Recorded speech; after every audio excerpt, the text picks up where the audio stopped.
We're coming up on 6 o'clock in the heart of the Texas Hill Country, and you're listening to Eat, Play, Live with me, Andi P, the show that's chasing dreams and crushing goals. My goal here is to help you live a healthier, happier, more balanced life, whether you like it or not. You're going to like it because our focus for this year is learning to love ourselves unconditionally. And how can you go wrong when you're loving yourself unconditionally, right? So one word that comes to mind when I think about how to love ourselves unconditionally is simplify. We make it harder than it needs to be. We make a lot of things harder than they need to be. So what if we could just clear the clutter that's preventing us from spending time with ourselves and devoting the necessary attention to our needs? What if we just cleared that clutter out of the way? Man, the peace that would be left behind. Let's embrace that. So last week we talked about anxiety, right? And if you missed last week, you can always catch up on old episodes on eatplaylive.andy on my Facebook. So yeah, we talked about anxiety, what you can do about it, what contributes to it, all those kind of things. Well, think about how much it would reduce anxiety to simplify our lives. That'd be a biggie, right? So less to worry about, more time for you, win-win. We like win-win situations, right? So how do we simplify? Well, we just get rid of the excess. No sweat, right? Where do we start? There's a lot. We have a lot of excess in our lives, most of us. And excess what? Oh my gosh. Well, let's start with a little dog that I saw on TikTok. Yes, I know. I fought it for so long, and I've finally given in to the time suckage that is TikTok. But I'm trying to keep it to a minimum, I promise. But I saw this little video, and this little dog was complaining that its owner only gives it one treat and not the whole bag, while the owner sits on the couch eating the entire bag of chips. This is not fair. The chips are excess. So why do we do that? Why do we eat to excess? We do it a lot. It doesn't even feel good. Is it fun in the moment? I don't know. What is going on in our brains that cause us to overdo when it comes to food? Yeah, well, I don't know the answer to that. I really don't. In fact, a moment in my life came to mind when I was thinking about this and pondering about this and why do we do this? And when I was a teenager, that's when I really started struggling with food. And my friends and I would go to a pizza buffet for lunch.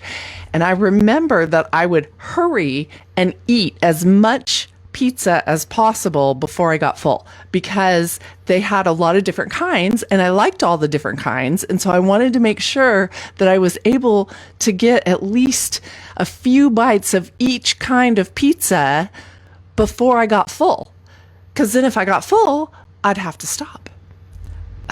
This makes no sense at all. I'd done this. I didn't do it just once, so I knew that I would be miserable after the fact. I mean, how do you feel after you've totally overdone it and overeaten? How do you feel moments after? How about an hour after? Yeah, you feel terrible, right? You feel your stomach hurts. You're like drained and tired. Like nothing feels good after we totally binge out. But yet, we repeat this behavior. I don't get it. I don't know. And sometimes, I will admit, every once in a while, I still struggle with this. Party food is my thing. This is where I have the biggest problem because I love snacky food, right? Just a little something, something. Okay? But so you go to a party and there's lots of little somethings and it's just out there. And then everybody kind of hangs out near the food because It's perfect, right? So that's where the action is and everybody's talking. And I really struggle with, I'll just kind of keep grazing and keep grazing. Gotta watch out for that. And then, of course, it's party food. So you're at a party. So you're probably also adding alcohol. You know, that's not going to help. We'll talk more about that in just a minute. But what do you struggle with when it comes to overeating? When are you most likely to do it? Sometimes there's triggers. Sometimes we overeat. Like, let's use Thanksgiving as an example. Okay, most of America overeats at Thanksgiving. We know we're going to do it going into it. We plan ahead. We wear our stretchy pants. Why do we do this to ourselves, knowing that after the fact, the entire family is just going to feel terrible and lay around watching football feeling,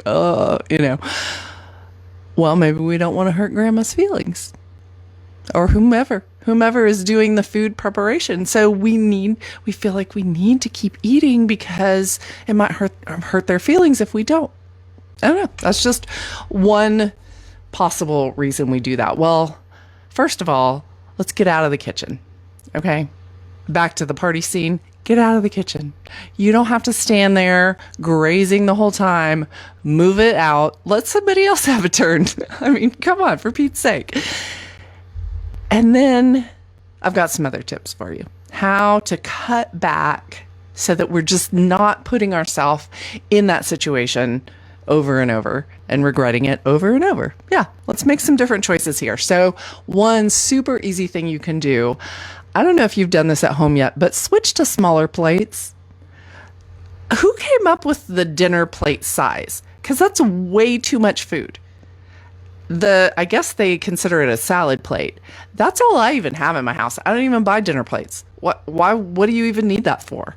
I promise you, I've not had a dinner plate in years and have not missed it. Of course, I don't have like a lot of company where I need serving platters. Yeah, we'll do something else for that. But try switching to smaller plates and you'll be amazed because you feel like if you have a big plate that you've got to fill it up, And then if it's on your plate, then you got to be part of the clean plate club. So you see where this is going. Also, I tell you to read labels a lot. Read the serving size on the package. Find out how many servings are in this package.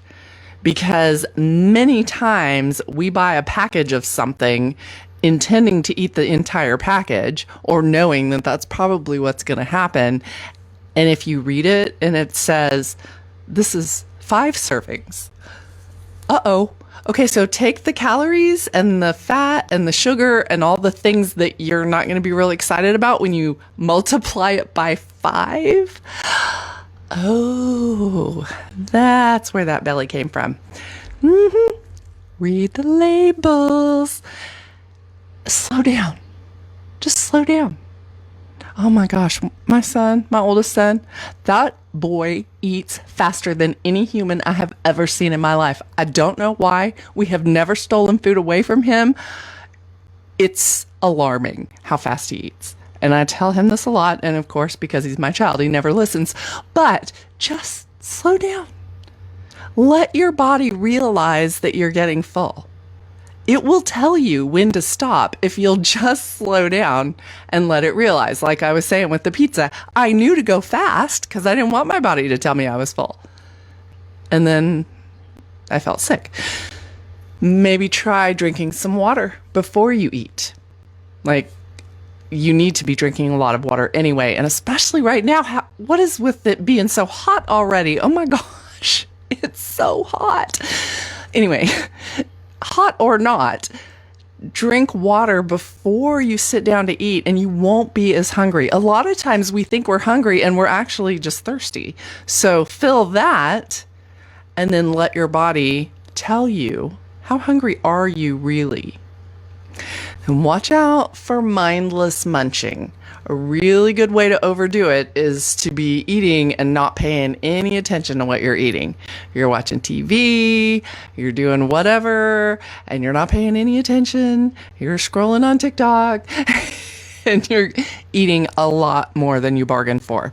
So one way to avoid doing that is just don't even buy the stuff that you can't resist. Don't have it in your house. I know the things that I will have a tendency to overdo. Okay. Tortilla chips. That's one for me. I will buy them thinking I will just make one little tiny plate of nachos. That's not going to happen. I'm just telling you, nachos are my kryptonite. So I don't buy them. I just don't buy them. I don't keep them in the house. Unless people are coming over, we have a specific purpose for those chips. We're not going to have those just sitting around. So use that strategy. And I'm sorry if it means you can't buy some of your favorite things. For right now, if it's a problem for you, then just don't buy it. You'll be okay. It'll still be there. It's not going anywhere. I promise you that food is the same when you go to the store. You can get it today. You can get it next week, next year. It's the same food. They don't really change them a whole lot. Beware of alcohol. I started to bring this up already. Alcohol will remove your food filter, right? So if you see me out eating some nachos, there's probably a beer alongside it. Because all of a sudden, you don't care anymore. You're not thinking about all those healthy lessons that Andi P has been sharing with you. No, because alcohol has removed that filter. And then also, speaking of excess and doing things to excess, have you ever partaken in alcohol a little bit to excess? Yeah, me neither.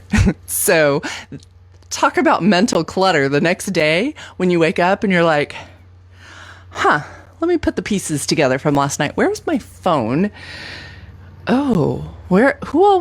What did I say? Oh, and so then you're full of mental clutter trying to figure out what the heck happened.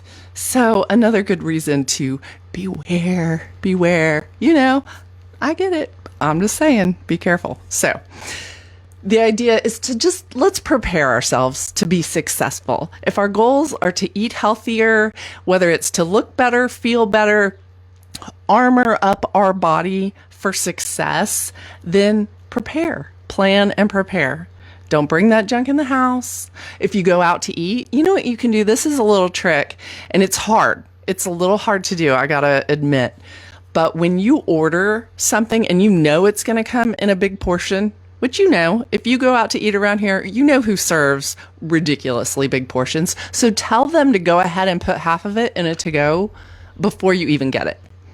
They can bring the plate and the to-go all at the same time. And then you're not looking at all that food. You're not tempted to overdo it. You've already got the portion taken out. Because what I find, you'll tell yourself, I'm going to take part of it to go.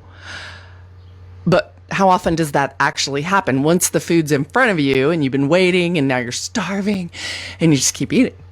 So there's a little trick you can try, because preparing for success, fill your home with things like asparagus. When is the last time you binged on asparagus? I know. Think about that. All right, let's get our bodies moving. Now that we've figured out what we're overdoing when it comes to food, all the excess there. Well, what do we do to excess when it comes to getting our bodies moving? This one's a little more of a thinker, because for most, doing too much exercise is not actually the problem. Yeah, no. I mean, it can happen.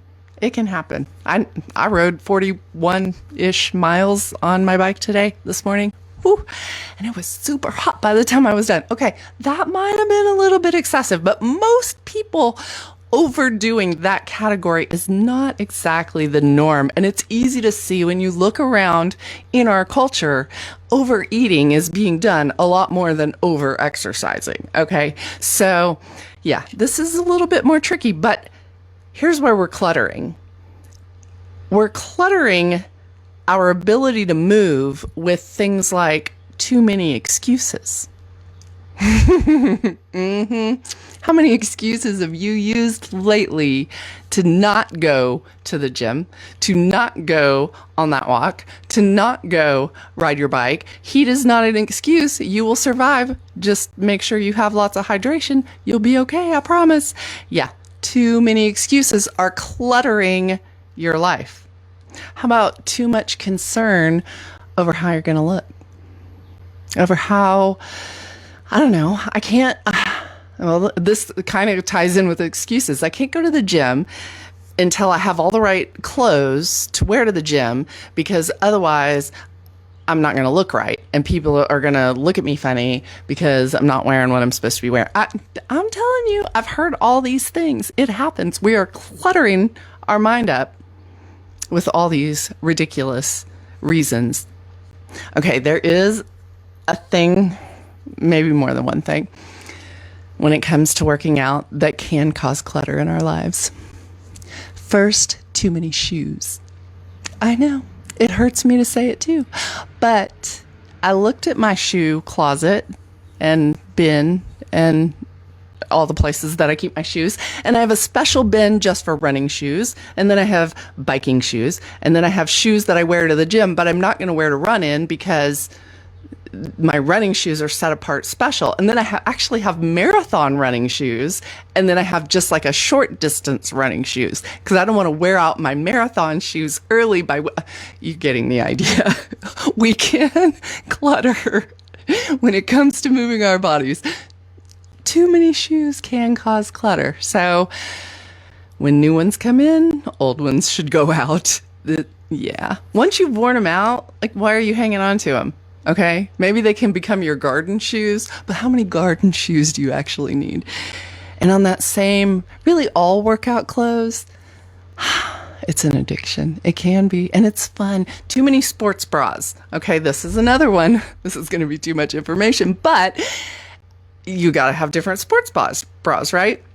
If you're running, you're going to need one that is very supportive. And if you're doing yoga, you want one that you can turn upside down and not fall out of. And if you're weightlifting, you just need one that has a cute back so everybody will see it when your shirt. Yeah, anyway, there are reasons to have lots. Now, why I have 67, I'm not really sure. There's probably, okay, clutter. It's easy to do. It's easy to just keep bringing in the stuff because that's what we like to do, right? Too many things that we let take priority over moving our bodies. That ties in with excuses too, but it's not always an excuse. It's like a reality that we're not making ourselves a priority because we're letting too many other things be more important. What is more important than living stronger, longer, healthier? I don't know. And then, okay, that one was a little deep. Too many gym selfies. Yeah, guilty, but fun. So there are things we can do to excess when it comes to playing.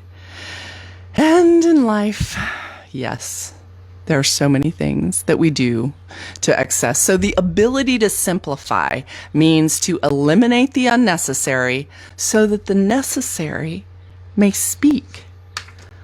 Let's let it talk. So what else are you doing, collecting, keeping too much of, that is cluttering your physical, mental, emotional, spiritual headspace? How many, what all kind of stuff? Well, let's start with the painfully obvious, and that is screens. Of course, screens are cluttering our lives. We know that. I'm talking into a screen. I'm looking at screens at the radio station.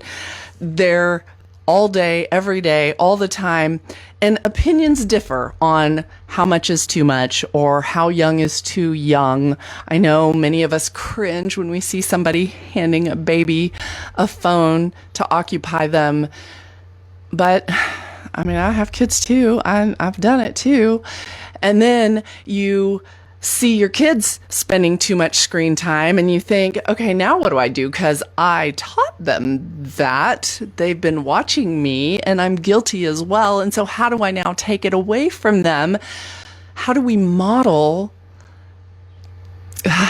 simplifying?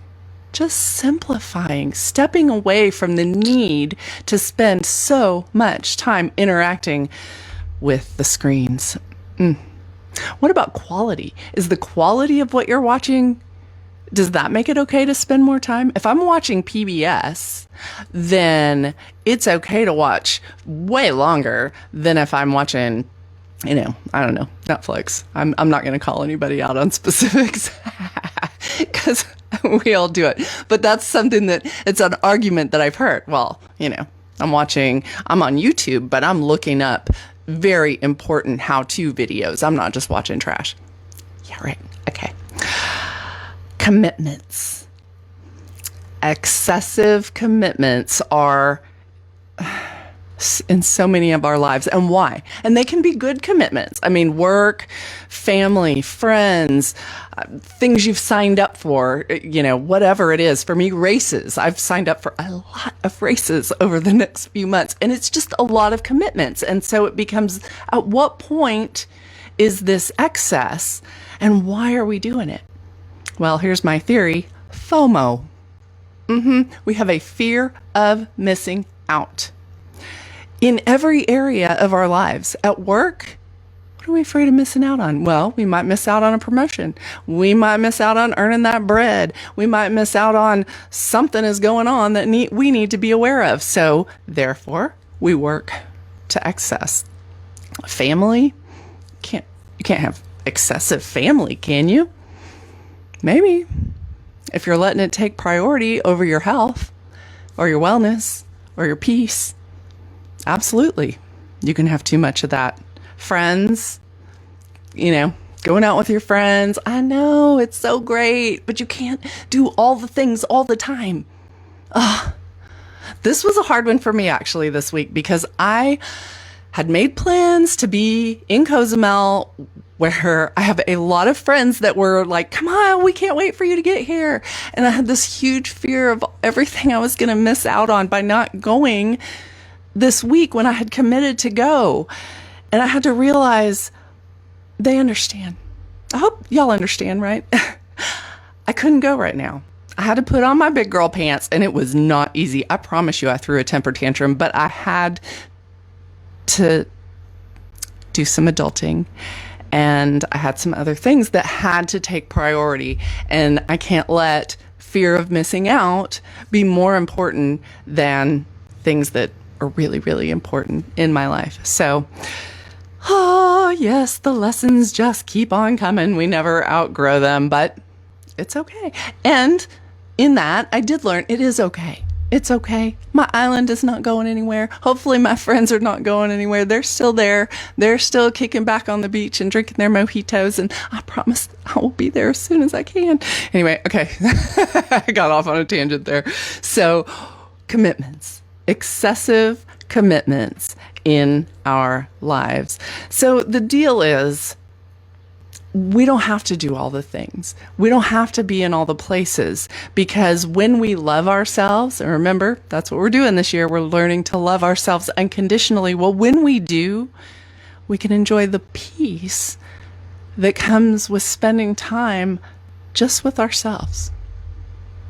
There really is peace in that when you love yourself. When you don't, it's a hard thing to do, right? It's uncomfortable and you need things, you think you need things to fill it.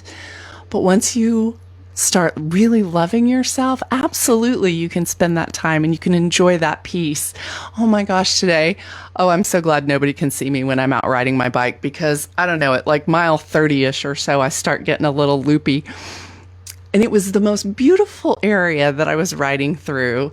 And I just started singing and making up fairly random song about everything that I was seeing. And it was just ridiculous, but I was loving the peace of that time that I had just to myself. It was really cool. And I saw a rattlesnake that was dead on the side of the road, and I was just so glad that he was dead. So yes, I made that part of the song. What else is clouding your mind? You got some mental clutter you're dealing with? Well, I encourage a big bike ride because let me tell you, you work a lot of stuff out. If you don't have headphones, it's a really good way. But another good way, since we're not talking about playing right now, write it down. Take a moment, a few moments, and just everything that's clouding your mind, just write it all down. Anything mentally, emotionally, whatever, just let yourself go and just get it out on paper, because what that does is it takes all that clutter out of your brain, out of this realm of imagination, and puts it in the physical world, puts it on that paper, and then clearing the physical clutter, much easier to clear than the mental clutter. Try that. Yeah. Let me know if it works. I tell you this, you can message me, eatplaylive.andy on Facebook or Instagram. Let me know. Tell me if you try it. Tell me if it works. I want to hear. I want to know what you're getting rid of. So, and then what about that physical clutter? Yeah, stuff. We got a lot of stuff. Americans, especially, we are all about the excess. But then what do? Like, you've collected it, you've got it. Okay, now what? How do you get rid of it? Do you give it away? Do you sell it? It's what if it has emotional ties? A lot of our stuff, we got it for a reason, right? There was a connection to it. So then how do we let that go? I know this is something my mom is dealing with right now, because they're preparing to sell a house, and the house has stuff and they don't need all the stuff. And so what do? How do you decide who gets it? And do you sell it? And how much do you sell it for? And if there's an emotional connection, then it's suddenly worth a lot more. You get the idea. So one suggestion that I have, I don't know if you've ever listened to the Minimalists podcast, but it was one that I was listening to for a while, and they suggest a game that's really cool and effective. So the minimalism game, start on day 1, pick your month. Maybe let's start with June, because we're almost there. It gives you a little bit of time to mentally prepare for this. On June 1st, throw away one thing, or do whatever it is. Get rid of one thing. Do whatever it is you need to do to get it out of your life. On the 2nd, 2 things. 3rd, 3 things. 4 things. You're getting where we're going with this, right? So June has 30 days. So by the time you get to the end of the month, you're coming up with 30 things that you need to get rid of. This is not an easy challenge. It's tricky, and you start strategizing. You're like, oh, okay, I don't want to give up old mismatched or no match socks out of my bin of socks that I'm hoping to someday find the mate for. I'm not giving those up on day 5. Save that for like day 27, when you're struggling to find 27 things. But man, I did this. Oh my gosh, I cleared out so much stuff. And can I tell you, I did this game, it was probably 3 or 4 years ago. My cousin and I did it together, and we challenged each other, and it was actually really fun. I cannot tell you one thing that I got rid of that I miss. Not one. Yeah.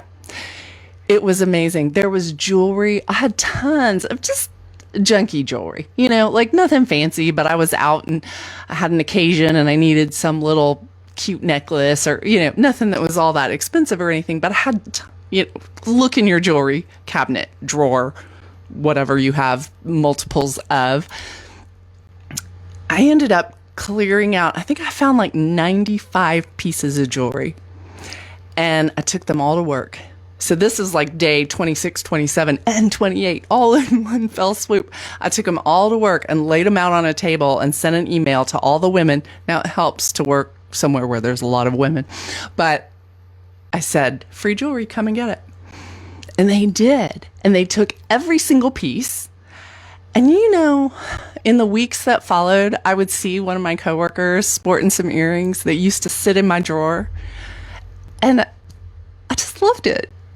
It gave me the best feeling to know that she's getting joy out of something that had done its time. So I encourage you to try the minimalism game. I think you'll find it'll help you find some peace. Clear some clutter, clear some excess, find your peace. Yes, that sounds good. Let's do that. I'm Andi P, reminding you to love yourself well and know that you are worth the mental space that you're going to acquire when you simplify. You are worth it. Absolutely. I'm so glad that you're part of my tribe and that you tune in week after week. I really appreciate it because, I don't know, this is fun for me. So keep coming back. And until then, have a great week. Peace out.